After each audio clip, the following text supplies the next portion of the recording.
Yo, what is going on, you guys? My name is Zeppelin and welcome back to the channel, and we are just after listening to the song Burn the Witch from the Radiohead and Moon-Shaped Pool album, and we are going listening through the full album. I'm not going to really do much of an introduction here. If you're listening to me react to this album, react to this song, I recommend you kind of start off with the first one, as I give more of an overall introduction to how I feel about Radiohead and all that stuff, and there's no really point repeating myself at the beginning of every video for the people who've already watched. You know, you want to kind of go through and enjoy the reactions. It's sort of a bit of a chill one tonight, as you can tell by not being able to speak as loud because everyone in my house is asleep. I'm kind of having a nice chill one, listening to a nice chill Radiohead album that I've been meaning to listen to for a long time. I've heard a couple of songs from the album already, this being one of them, but I haven't listened to this one now in well over a year. I think it's a really good song from what I remember of it, but I'll soon find out. Let's get right into it. Make sure to leave a like, make sure to leave a comment, tell me what you think, and make sure to subscribe if you want to see more of these videos and be notified when the other songs of this album are out that I've reacted to. I could have phrased that sentence better, but forgive me, I'm tired. Doing a lot of editing on a big video, which I'll discuss more about at the end of this video. And I discussed about it at the end of last video, so you'll know what I'm talking about. Anyway, let's get straight into it. Radiohead, Daydreaming from a Moon-Shaped Pool.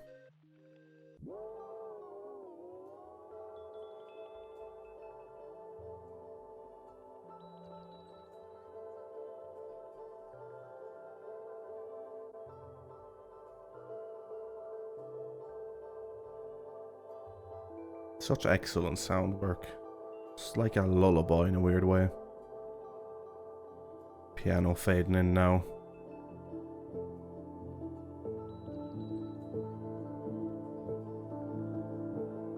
There's such faint sounds in the background mix. There was speaking in the top left hand corner, just briefly.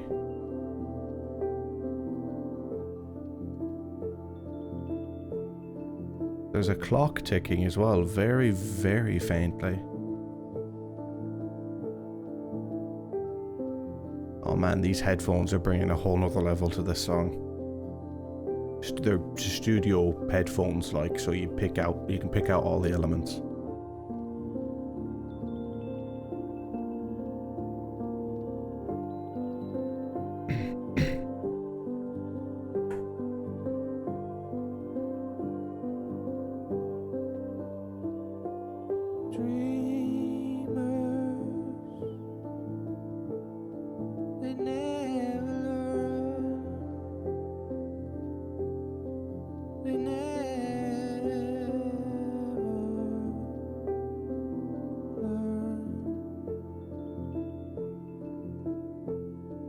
Beyond the point of no return, of no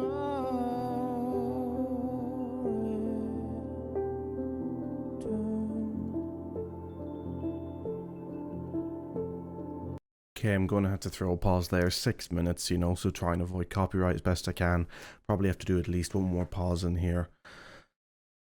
It's a beautiful song, and these headphones have given me such a new appreciation for it. I mean, it's just so, like, it's wonderful in every sense of the word, in sort of especially in a somber way. You know, it's quite sad, but you don't really pick up on the sadness. It's more so like I'd picture, how would you describe it, being asleep floating on the ocean. That's sort of how I describe it. You really just feel like you're being carried along somewhere, and you're drifting. It's a very sort of drifting style of music that really just hooks you into the atmosphere it's trying to create. And I truly believe that there are few people in the music industry, whatever part of the music industry that may be, when it comes to music writing, classical music, whatever, that could do this type of music, or just the type of music in general that Radiohead do. I don't think anyone could do it, or very few people could do it quite the same level of justice, you know. I suppose maybe you could say people who write for films and film scores could, and you know, that's where, as I think I mentioned in the previous video, where Johnny Greenwood's qualities really begin to shine, because he worked on movies. He worked on There Will Be Blood. Don't know if he won an Oscar for that. I could be wrong on that, but his movie work has been amazing. So taking everything that he's learned from that and bringing it back into this album, you can really feel that there's something special there. And it's something that's missing even from Tom York's album that came out after this, Anima, and then what he'd done with Suspirium. It's like, don't get me wrong, they were brilliant, and Anima is an album that I consider one of my all-time favourites, and the story I have behind listening to that and how I came about listening to that is one that I'll be telling in pubs and bars for the rest of my life. But there's something in it where you can tell it's Tom York and not Radiohead, and I think the main thing that it feels like it's missing is Greenwood and Johnny Greenwood's writing style. Missing, not necessarily in a bad thing, of course, it's Tom York's own work, but if it's, I'm only saying it from a point, if you were trying to distinguish between the two, what would you say is a telltale sign in the writing style? Like, what's different? And I could be wrong in this. There could have been more input from other people in the band, but I really feel like Greenwood had done a lot with this album in terms of really fleshing it out production-wise. And it really comes through in the song, and I think it's absolutely brilliant. But let's keep going on this. I'm going to do one more pause after another 2 minutes, so we got a lot of this song left. When it's too late, the damage is done. The damage is done. Very good change up as well. It's seamless almost in the way it changes. You take notice, but it doesn't draw out of it.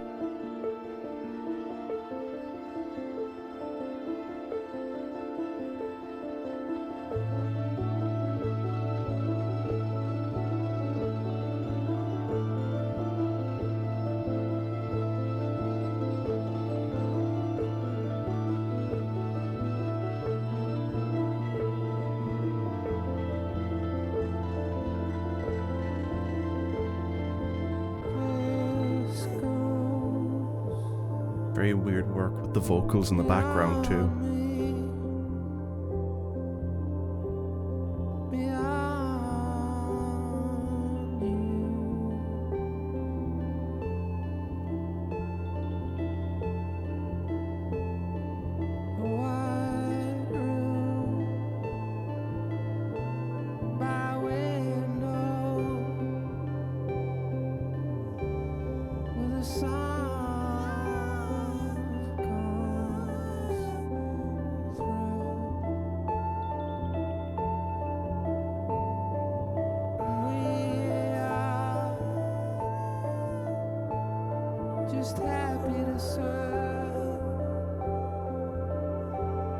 Alright, I'm going to pause there. I know it's slightly before 4 minutes because I do think it goes into more of a breakdown again, and I don't really want to disrupt the flow. I want to kind of keep the flow going as best as I can. I mean, there's not much to say that I haven't really said already. This is more just a copyright pause. Man, it's just so... it's so good. It's so good, and this is coming from a place where, like, I wouldn't listen to this all the time. Absolutely not. But I think for anyone who truly understands music, on a more technical sense, and this is not me, like, I don't know loads about music on a technical sense. It sounds like I'm being a real music snob when I say that, but I think on a technical sense, you at least you can't not have an appreciation for this style of music, you know. And even with other music that I listen to, while I would be very critical of it, and I think that came across in some of the Billie Eilish reactions that I had done, I'm subjectively critical sometimes, but there's still sort of an objectivity of how good the artist is and how good their writing actually is on a more objective standpoint, you know. And the likes of Billie Eilish, again for an example, is really undisputed in that she's one of the absolute top in the game. And you know, you get some sort of comments every now and then saying that, you know, oh, you don't understand, you're being non-appreciative. And it's like, the comments have been really nice, by the way, in the overall. I'm not complaining. But I think there's a little misunderstanding there when I say it's just because I don't necessarily like it in terms of what I'd listen to or what it's doing, doesn't mean I don't appreciate it. And a lot of the time, even on those videos, I've levied criticisms in where I've gotten quite good constructive criticism back, and it's kind of made me think differently on what I might have said. Because you have to remember as well, when I listen to this stuff a lot of the time, it's the first time I'm listening to it and then trying to talk about it on the spot.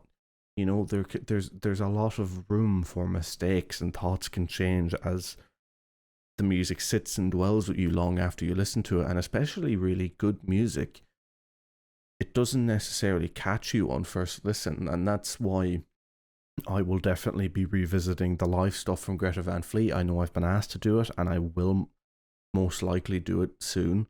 I just kind of wanted to give a bit of space away from the music, and then to kind of come back into it with a new appreciation and go into the live stuff and talk about it. And yeah, I wanted to get that out there, because I think the subjective and the objective are very different things when it comes to music, and they blend, but they also come apart quite regularly. And so I think some people sometimes don't get that. Like, they think the subject, your subject, like some people in general think that their subjective opinion is the objective, when it's not necessarily the case. And that's not how I think. Just because I give something subjectively doesn't mean I believe it to be objectively true. So anyway, let's get this finished, and I'll give you my final thoughts.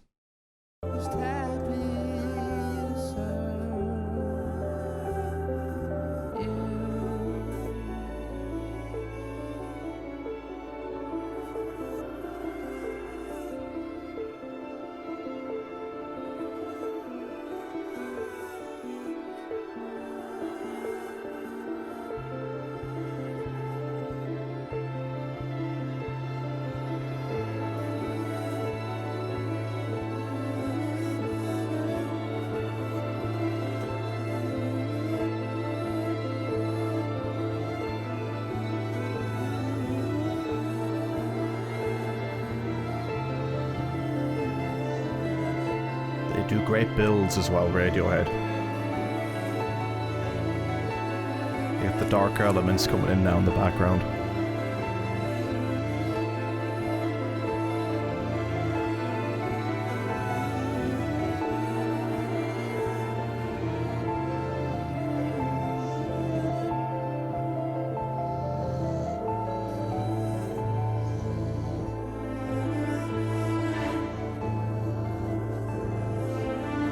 I love those strings. Those strings actually really remind me of Crouching Tiger, Hidden Dragon. Let me know in the comments if you understand what I mean by that, if you've watched Crouching Tiger, Hidden Dragon. One of the best films ever made, 100%.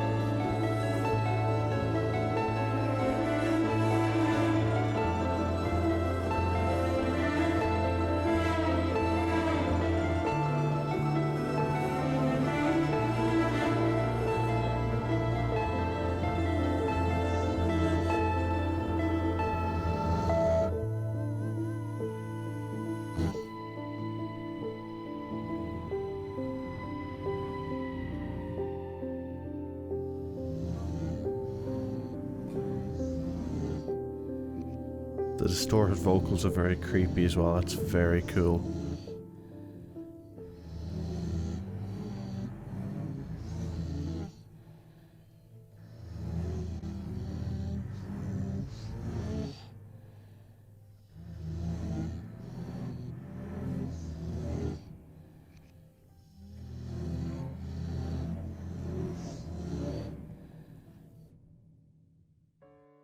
Okay, so that was Daydreaming by Radiohead. That last part's so cool, isn't it?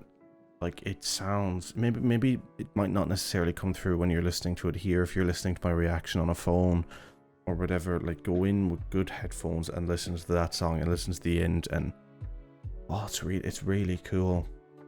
And it sort of adds this, like, again, it adds to the tone of underlying darkness in the album that sort of it almost would go into the territory of being too lullaby-y for maybe the message it's trying to say. So having that sort of darker element really kind of, while it is lullaby, it keeps you, almost like reminds you that no, this is talking about something that is a little darker here, and remember what you're listening to, type of thing. And I think that's very important for the thematics of the album and the how it progresses and all that. And I'm kind of actually, if we just check here, yeah, I'm a bit blind going in. I know it says I've checked all these is mainly for sound, and I think that played there by accident once, so I don't have I haven't listened to much more of this album other than 1 or 2 songs near the end. So there's a lot I haven't really heard yet, and I'm kind of going in now blind, and I'm kind of excited to see where it goes now that I'm finally sitting and listening to this album. Well, even though I'm only probably going to do 1 more song tonight, and I'll probably do a good few more tomorrow, hopefully. Obviously that won't matter when these are all out. These will be going up every second day probably, so you'll see them when you see them. But yeah, that song was really good, to be honest. I don't know if I've given one this rating yet on a channel, but out of 10 I have to give that a 9. Even though it's not something that I think I'd listen to all the time. For the right mood, I absolutely love that song. Really, really love that song. And it's a song that helps me think. I don't know if that makes sense to you. I don't know if music ever really does that to you. Is that sometimes music can just sometimes flick a switch that you need flicked in your brain, if you're maybe, say it's like writer's block, but just for more in general stuff, if that makes sense. If you feel like you can't get your thoughts in order, that this song really just, for me, flips a switch, so to speak. So yeah, that was Radiohead Daydreaming. If you enjoyed, make sure to leave a like, make sure to leave a comment, let me know what you think, and make sure to subscribe if you want to see more. More will be coming to this channel, along with a very big video. One of the reasons I'm getting all this recorded and put out is so that I have time to work on my massive video. It's a video I'm pouring my heart and soul into. Biggest video I've ever done yet. It's gonna have professional level edits because I'm spending a lot of time and taking all the skills that I've learned into trying to make it a very in-depth review of a certain topic that I don't want to disclose yet. Just, you know, to let it build, you know, kind of. It's a bit too early yet to be putting it out there, but it's going to be very atmospheric, very in-depth, 40-50 minutes, I think.